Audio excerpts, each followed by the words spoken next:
A dark cloud of political and ethical ignorance has descended upon the United States. A primary condition of authoritarian rule, thoughtlessness, now occupies a privileged, if not celebrated, place in the political landscape and mainstream cultural apparatuses.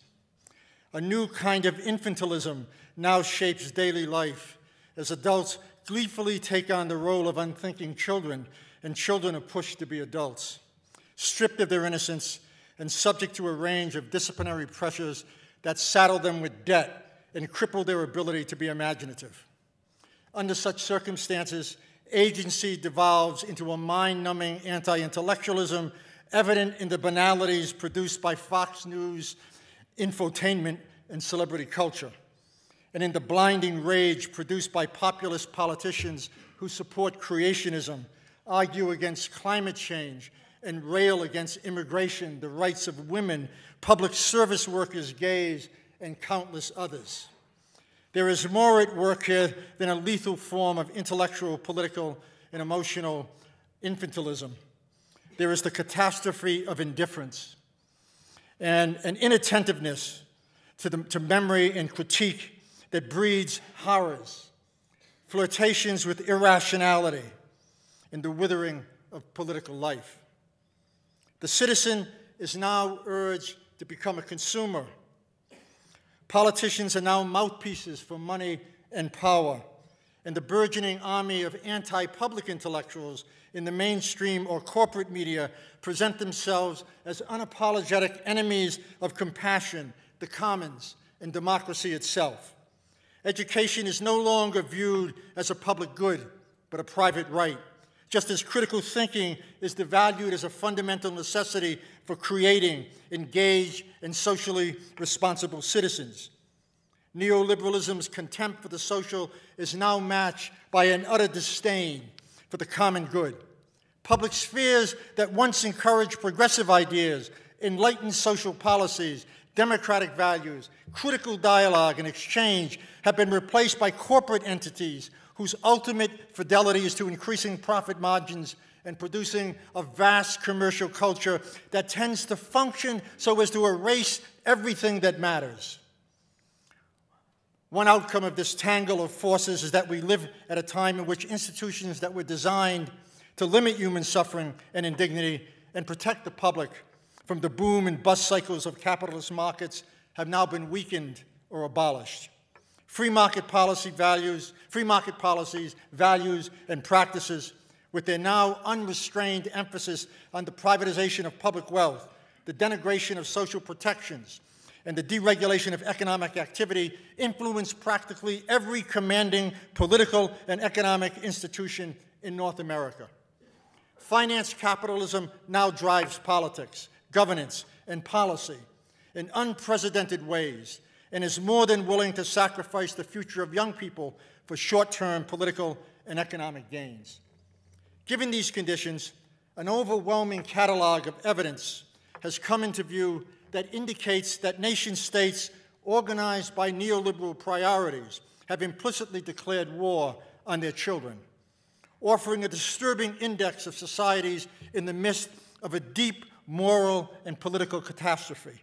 Far too many youth today live in an era of foreclosed hope, an era in which it's difficult to either imagine a life beyond the dictates of a market-driven society, or to transcend the fear that any attempt to do so could only result in a more dreadful nightmare.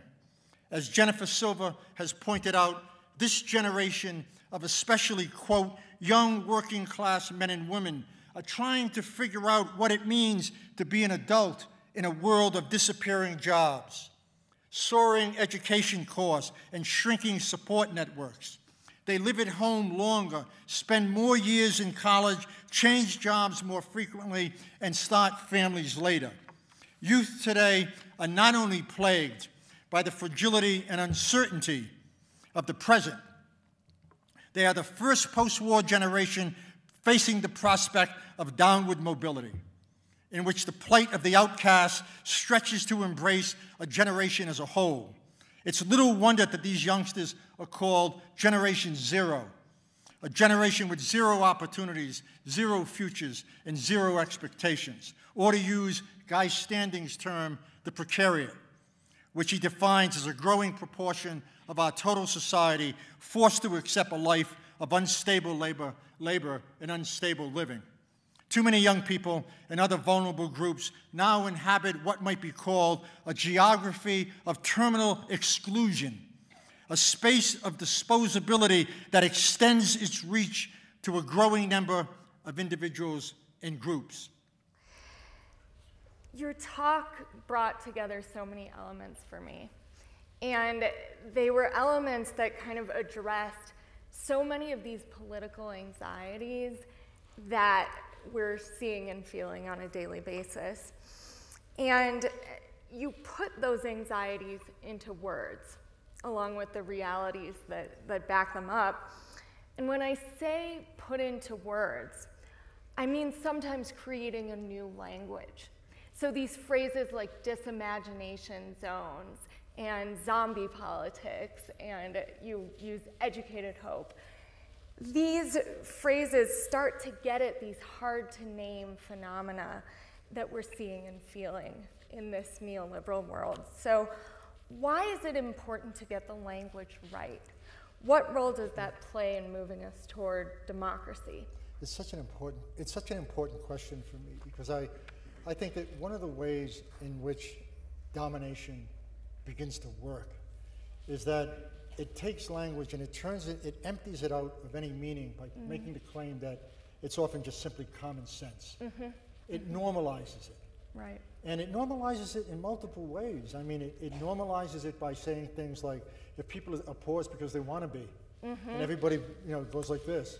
And Donald Trump says, yeah, that's right. And the whole Republican Party says, yeah, that's right. Everybody's responsible for their own fate. And I think that we need a language that it both inspires, energizes, but more importantly, ruptures the codes.